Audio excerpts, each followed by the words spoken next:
do Senhor de nos propor essa grande oportunidade. Meu agradecimento mais uma vez a Deus, em primeiro lugar, ao pastor presidente da casa, nosso amigo pastor Lucas. Deus abençoe.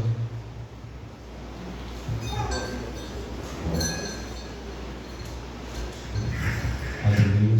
Deus abençoe a vida do pastor Lucas. Eu estou feliz de estar revendo com os irmãos aqui, né? Nossa missionária Daniel, pastor Lolimar, está ali atrás, o nosso irmão pastor Elias.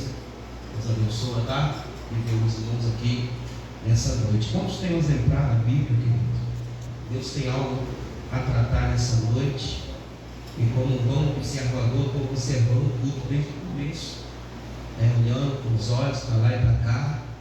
E acredito que Deus tem algo sobrenatural. Quem tem um exemplar da Bíblia, abre a sua Bíblia na carta de Paulo aos Filipenses, capítulo de número 3, a partir do versículo de número 12, e 13 e 14.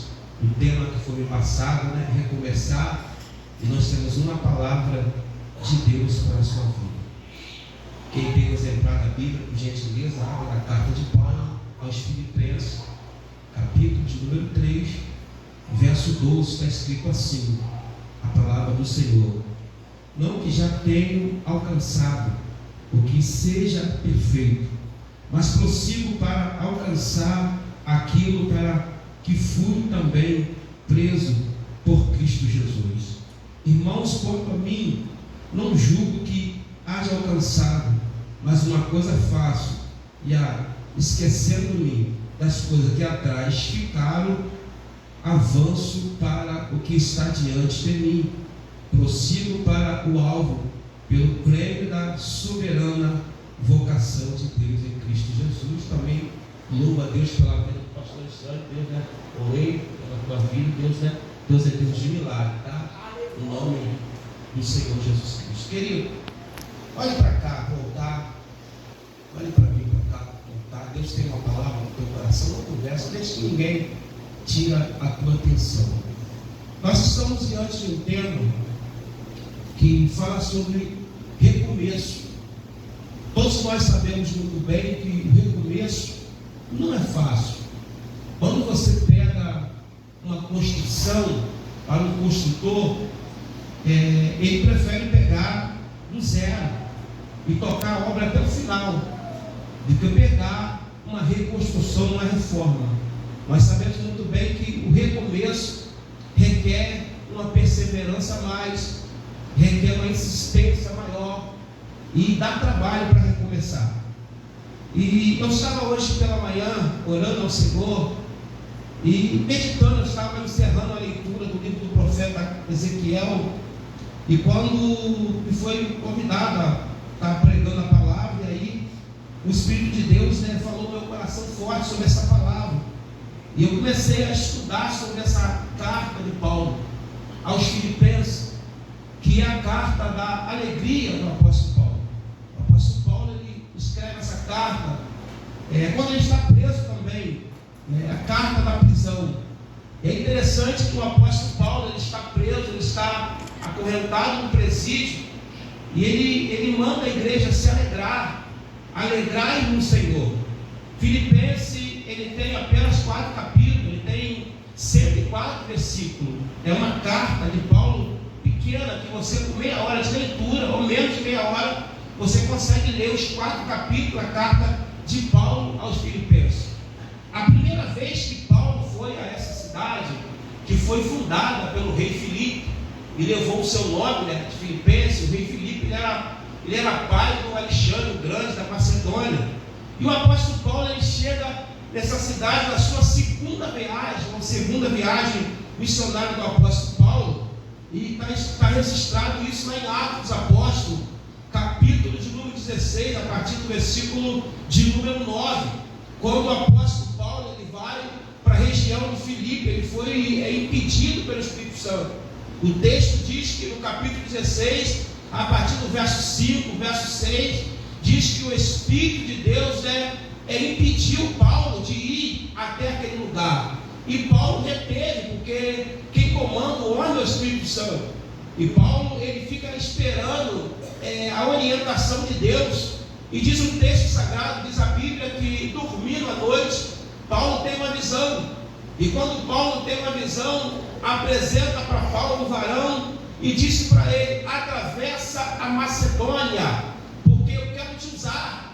E Paulo entendeu que naquele momento era necessário ele se levantar, se mobilizar e ir até a cidade de Filipe, onde Paulo inicia a jornada daquela igreja. E Paulo fundou essa igreja aos filipenses.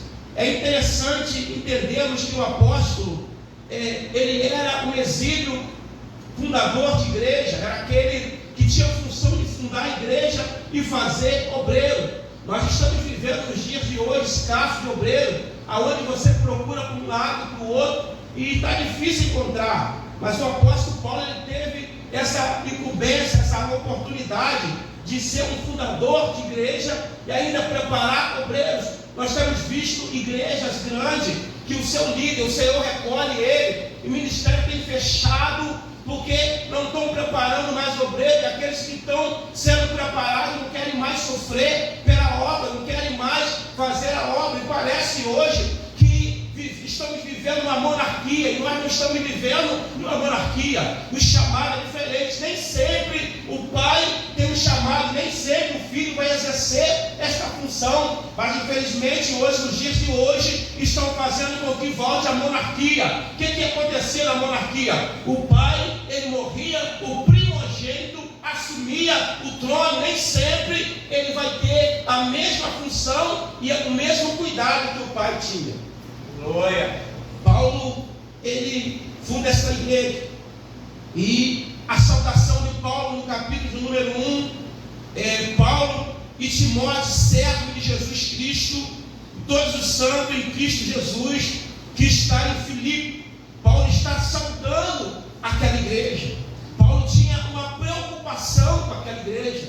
Paulo tinha uma preocupação até porque foi a única igreja que olhou para as necessidades de Paulo. Quando Paulo estava enfrentando uma crise financeira, a igreja de Filipe foi a única que pergunta para Paulo o que ele está precisando. Estamos vivendo hoje aonde as pessoas entram dentro do templo, adoramos bem, cantamos, louvamos, e quando sai do templo, cada um está preocupado com aquilo que vai fazer, cada um está preocupado com a sua casa. Parece até que não é uma família, mas eu quero te dizer que Deus levantou você nesses últimos tempos para ser a diferença. Você não é uma réplica, você não é uma Cheryl, você não é um eco, você é uma voz. Entenda isso. Tem muita gente que quer ser uma Cheryl, quer ser uma réplica, mas Deus te chamou você para ter uma identidade própria. Deus te chamou você, você tem uma única identidade, e essa identidade ninguém pode passar por você. Aleluia. O apóstolo Paulo, no capítulo 1, versículo de número 6, algo interessante, que ele diz o seguinte: tendo, pois, por certo isto mesmo, que aquele que em vós começou a boa obra aperfeiçoará até o dia do juízo.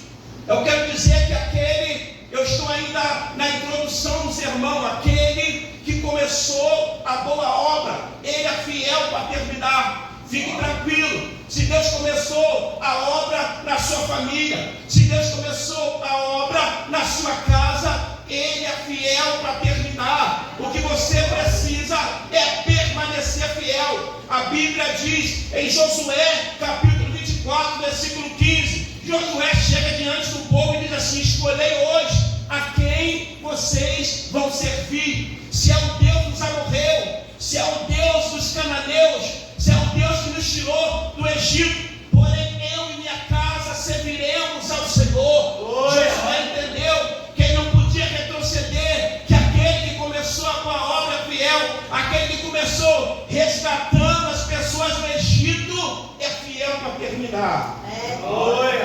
É por isso que o apóstolo Paulo, em Atos capítulo de número 16, versículo de número 31, Paulo está preso, Paulo e Silas, e ele diz assim: crê no Senhor Jesus e será